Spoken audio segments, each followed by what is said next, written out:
The jungles of Vietnam are hot, humid, and dangerously pixelated in 480p resolution. The noise of the unseen animals is deafening, and I don't know which pixel is the enemy shooting at me. The controls are terrible, and booby traps annihilate my cheesily voice-acted squad mates one at a time. When we do get some downtime at the army base, I wasn't expecting to be offered racially insensitive boom boom to break the fatigue of finding Victor Charles and his weapon caches poorly hidden in haystacks. No cheats, no boom boom. This is Shellshock Nam 67, a game that has been erased from almost every store on the internet. Why? Because it was made not only by Guerrilla Games, but by some of the same developers who are now still developing games at the studio that makes the more family-friendly Horizon games under the auspices of Sony. And boy, do they want to sweep this one under the rug, folks.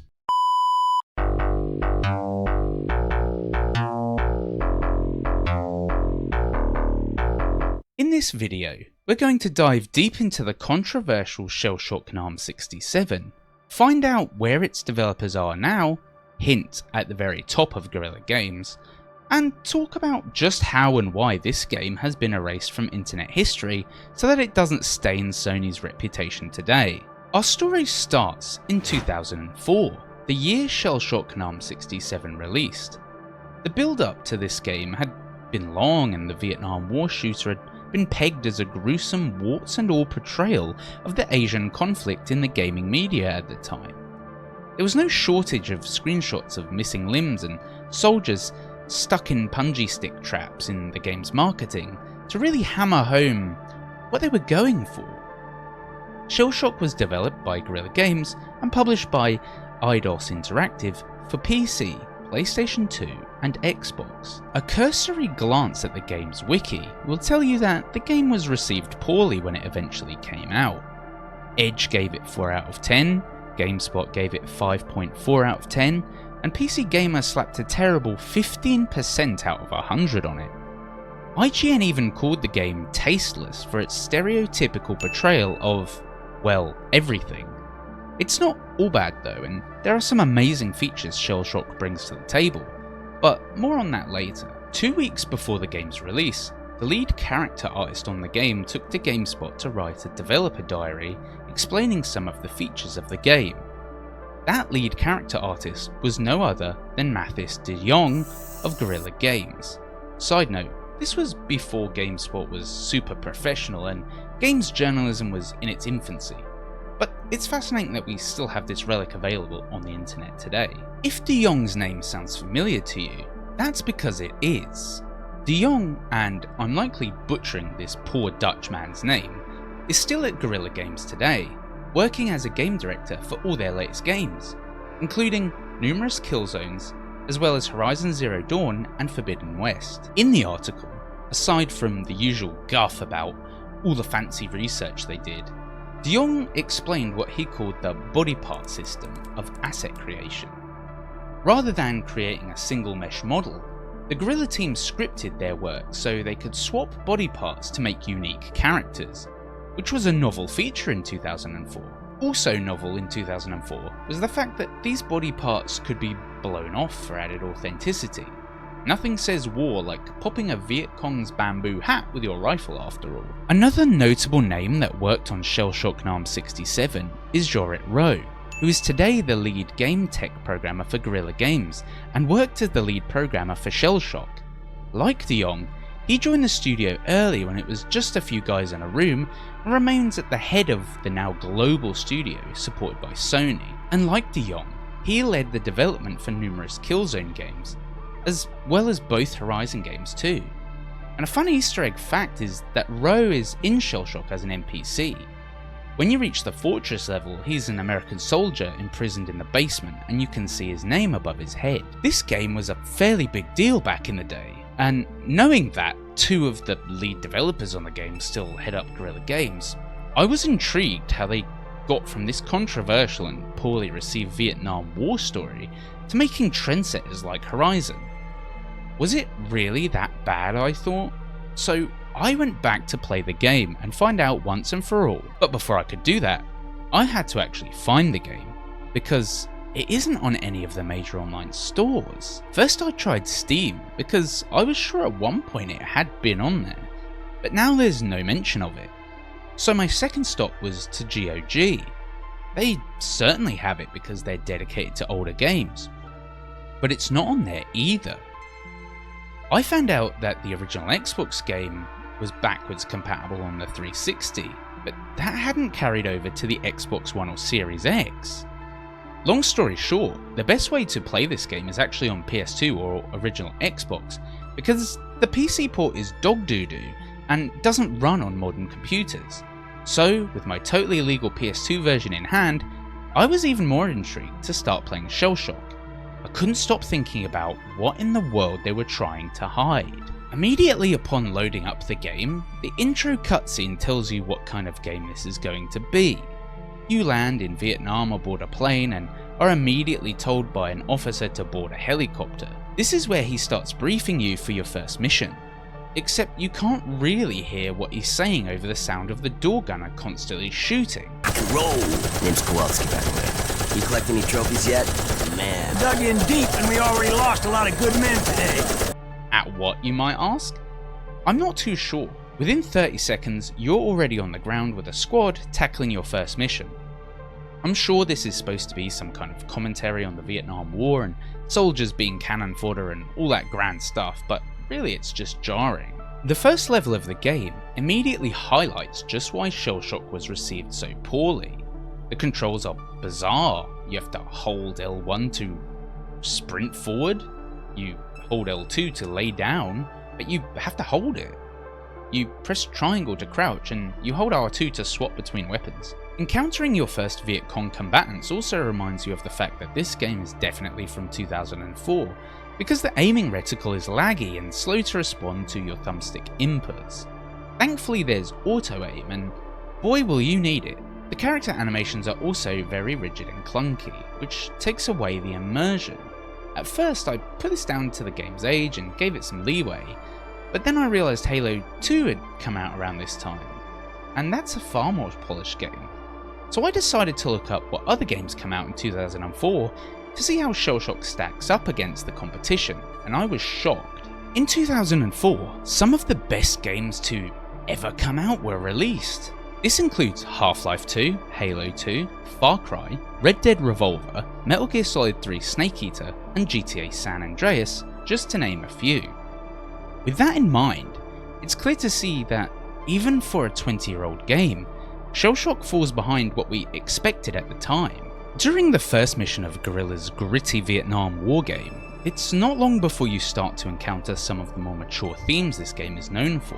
Heads explode, limbs get blown off, and you'll find yourself having to take down women enemies in black pajamas. Overall, it took under 30 minutes for me to complete the first mission of the game. It is at this point that you get transported back to an army base, which acts as a kind of mission hub for the game and is what will happen after you complete every mission. The quintessential Vietnam firebase comes with everything you'd expect. Nurses looking after wounded soldiers accompanied by a ghostly soundtrack.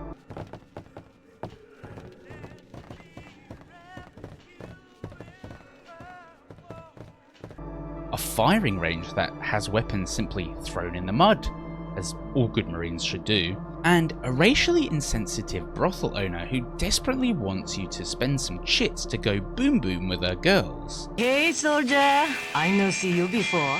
My name Mama San. You want good time with girl? I fix for you. My girls live behind camp.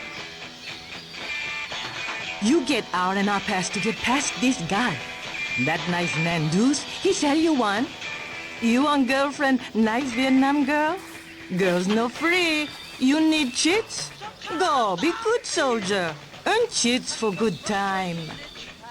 No cheats, no boom boom. Oh, and don't forget the terribly voice acted characters that stand eerily around the camp, including Steve Blum of Cowboy Bebop fame. Great, man, real great. I'm just trying to stay alive, and that asshole lieutenant calls in bombs on us. His own men. Damn, and now we're going on some crazy patrol. Last time I went to that village, it was bad, man. Real bad. I ain't gonna make it. I just know it. It's not in the goddamn cards, man. No way. Hey, if I buy it this time, make sure my girl knows what a kick-ass soldier I was. I had my priorities in order, so I used my available chits to buy the gate pass that allowed me to visit Mama-san's finest Boom Boom girls. For science, of course. I had my pick of questionably racist local women for Boom Boom. Me so honey! Mama-san say you so sexy, I hear. It was a difficult decision, but I chose the one with the motorcycle because she seemed more upmarket. If she can afford a motorcycle, I might not contract a nasty disease. But she was too expensive. In fact, all of the girls were. I'd been duped, because I'd only bought the R&R pass that gave me entry. I needed more funds to actually purchase their services. I've mentioned chits and buying things a lot, so let me explain. During Shellshock's missions, you can loot various war trophies. Sometimes these trophies are uniform regalia from a dead NVA, sometimes it's communist propaganda or flags. Each of these grim and morbid collectibles translates into what the game calls chits when you finish a mission, and head back to base to pay for services like Boom Boom. As you progress through the levels of the game, more weapons are available at the firing range, and you can choose what to take into battle. At first, it's a simple World War II grease gun or M14 rifle, but then you unlock more weapons, like a completely anachronistic 30-round M16 with burst capability. You can also talk to various people around the camp before leaving on your next mission too. If you're starting to get the impression that Shellshock Nam 67 has a weird identity as a game, that's because it does. In some respects, you have to applaud the fact that Guerrilla was trying something new and not shying away from the darker side of the conflict.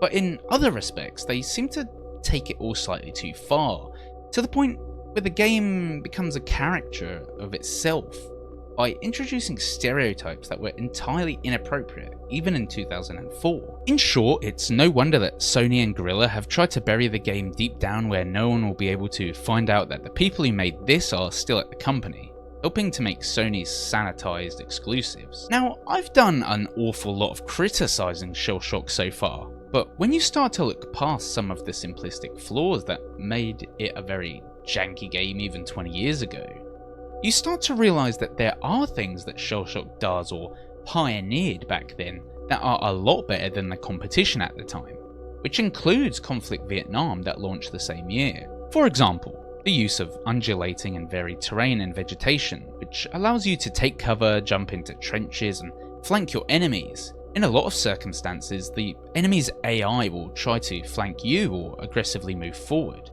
These aren't enemies who just sit back as cannon fodder until you pass a checkpoint like in Call of Duty. Despite the game's cheesiness and stereotypes, there aren't really any Vietnam War games that capture the immersion aspect of the conflict as well as Shellshock Nam 67. In one early mission, you're patrolling a rice paddy with your team when the Viet Cong ambush you. You have to fight your way from cover to cover and use grenades to dislodge the enemy soldiers. It feels realistic, especially combined with the gore system that sends arms and legs flying when you throw a grenade deep into a machine gun position. In a later level, you'll fight through claustrophobic tunnels and bunkers too, and while by today's standards the aiming and movement feels clunky, it's still surprisingly realistic. This realistic immersion stretches to the booby traps your team will encounter when patrolling through the jungle, and Shellshock shows the difference between the Viet Cong guerrillas and the North Vietnamese army, who had different fighting styles. There's nothing more bone-chilling than a whistle sounding and having waves of enemies come through the trees trying to overwhelm you. In some ways, Shellshock is simply unrivaled in its realism and immersion, but it's at odds with itself. It's a game that throws tasteless stereotypes at you when you talk to NPCs, and the game's budget was clearly low in comparison to the other hit games of the day. It feels like the developers watched every Vietnam War movie that was out at the time and decided to cram in as many tropes as possible. Welcome to Vietnam, Harry. Welcome to Vietnam, Harry. That's what they said to me, as if a greeting could somehow make sense of this madness. Yet, strangely, in its moment-to-moment gameplay, the authenticity of combat and atmosphere lets Shellshock Nam 67 punch well above its weight with more ferocity than it deserves. Shellshock Nam 67 is not a long game, with How Long to Beat placing its average length at around 5 hours. Throughout the dark journey, you'll progress from new grunt to special forces soldier and take part in some of the most prominent events of the Vietnam War. From what I've said already, you can probably guess that Shellshock is a whistle-stop tour of all the wacky cliches that the conflict is known for, but it's an experience that shooter fans should have. One minute you'll find yourself laughing at how something so offensive ever got made, and the next you'll be quietly impressed with how tense things can get when you're just feet away from Victor Charles. Of course, since Guerrilla Games and PlayStation eradicated it from the internet on PC, and the PC version crashes a lot anyway, you'll have to find a disc copy on PlayStation 2 or Xbox, nudge nudge, wink wink, and play it that way. If you're anything like me, you'll also be shocked at how 2 of the head members of Guerrilla Games were responsible for making a game like this, and it's interesting to see how Rowe and de Jong progressed from Shellshock Nam 67